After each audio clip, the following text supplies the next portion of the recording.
Welcome to Silent Heroes, the sanctuary where forgotten courage gets a second heartbeat. A place where the world's quiet warriors are lifted from the shadows and placed under the light they always deserved. Tonight, you're not just watching a story, you're stepping inside one. So dim the lights, steady your breathing, and prepare yourself. Because what you're about to hear is not simply a tale of aviation or luck. It is a portrait of humanity at 37,000 feet, painted with fear, faith, and unshakable bravery.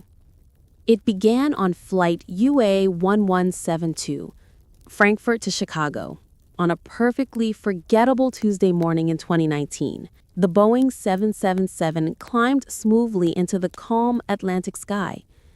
Passengers settled into movies, headphones, daydreams, and uneasy naps. A routine day, the kind no one imagines will mark them for life. Then, somewhere between silence and fate, the cabin lights flickered. Just a sharp blink, then another. A couple of people looked up, mildly annoyed, already blaming the airline, but most ignored it. After all, planes flicker sometimes. Nothing unusual. That illusion of normalcy shattered in an instant. The intercom cracked open with a violent burst of static, like the world itself clearing its throat to deliver terrible news. Then a voice emerged, strangled, gravel-heavy, trembling at the edges. "Ladies and gentlemen, this is your captain. Both pilots are unconscious. I repeat, both pilots are unconscious. If anyone on board has flight experience, please press your call button immediately." A vacuum of silence swallowed the cabin. Not the peaceful kind you find in a church, but the thick, suffocating silence of 320 souls forgetting how to breathe. A baby wailed. A man clutched a rosary. A teenager whispered a prayer. One woman covered her mouth, eyes wide as dinner plates.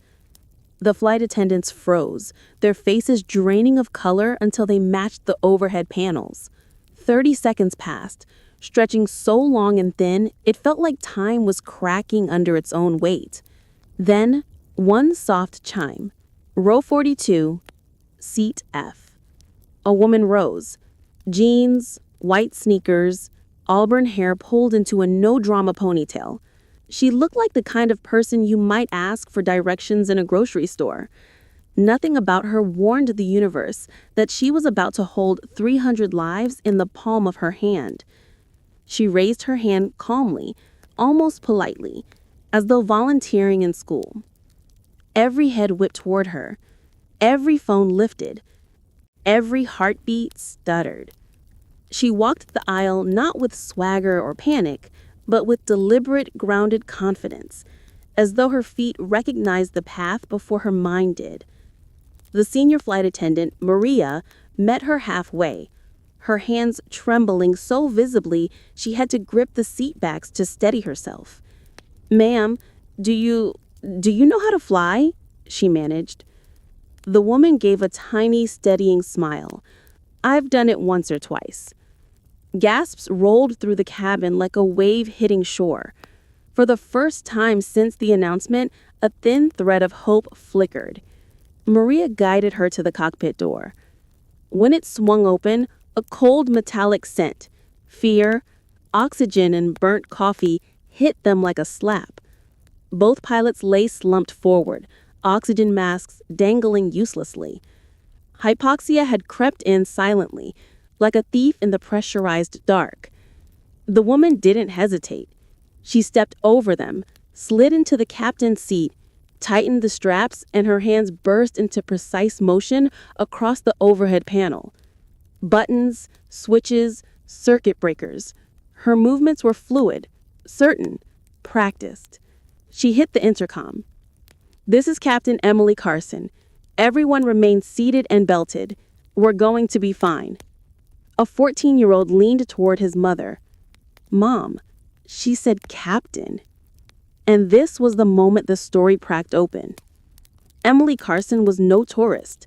She was Colonel Emily Carson, United States Air Force. Call sign, Reaper.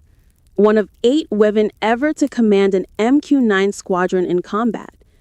Over 1,100 combat hours. The kind of pilot who could land a military drone in a sandstorm while a dozen lives depended on her steady hands. And, thanks to a little-known cross-training program in 2017, she was one of the few service members with emergency proficiency on the Boeing 777. Emily grabbed the radio. Boston sensor, United 1172 Heavy, declaring emergency. Both pilots incapacitated. Single qualified military colonel taking control. Request vectors to Gander. The controller stammered. United 1172, confirm you have a military colonel flying your aircraft. Emily's response was sharp. Affirmative, and I'll need this frequency clear. In the cabin, phones filmed. Faces watched with a mix of terror and awe. The autopilot slipped. The aircraft dipped into a 15-degree bank. Warning tones screamed. Emily caught it instantly, correcting the roll with the subtle precision of a surgeon. She began dumping fuel to lighten the load for landing. A doctor in first class managed to revive the captain with an EpiPen, and he stumbled into the cockpit. The moment he saw Emily's hands dancing across his controls, smoother than his own ever had, he dropped to one knee and saluted her. "Colonel, the aircraft is yours." Emily didn't even turn. "Captain, sit. You're still PIC on paper. I'm just keeping us airborne." Then came the second twist. The kind no one writes because no one imagines it could happen. A small voice came from the doorway. A little girl holding a crayon drawing stepped in. "Are you Colonel Carson, the lady who saved my daddy in Kandahar?" Emily froze. Not her hands, those still managed the aircraft. But her eyes softened instantly. 8 years ago, she had saved a Marine convoy from an ambush. One of those Marines was Sergeant Matthew Klein, now sitting in 33B. Tears spilling freely. The little girl, unaware that Emily's mic was accidentally keyed, spoke again.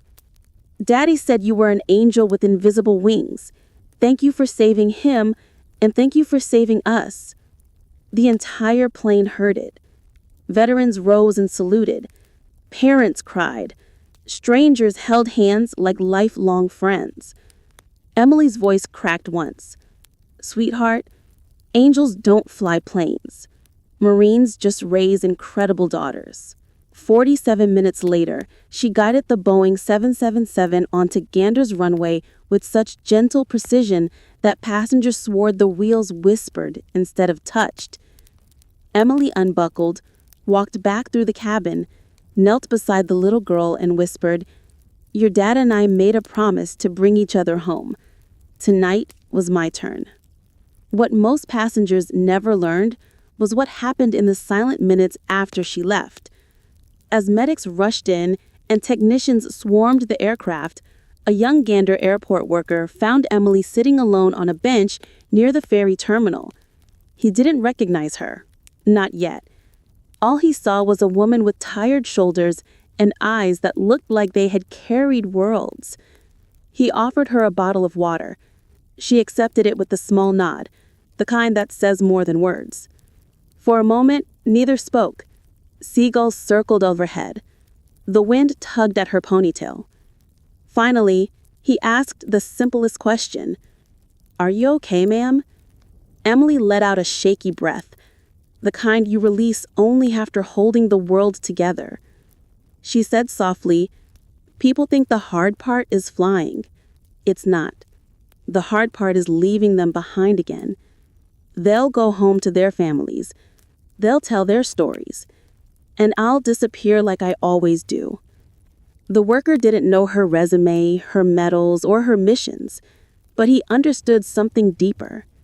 He said, "Maybe disappearing is its own kind of bravery." Emily almost smiled. Then the ferry horn sounded in the distance. She rose, slung her small backpack over one shoulder, and nodded once more. When she stepped onto the ferry, she didn't look back.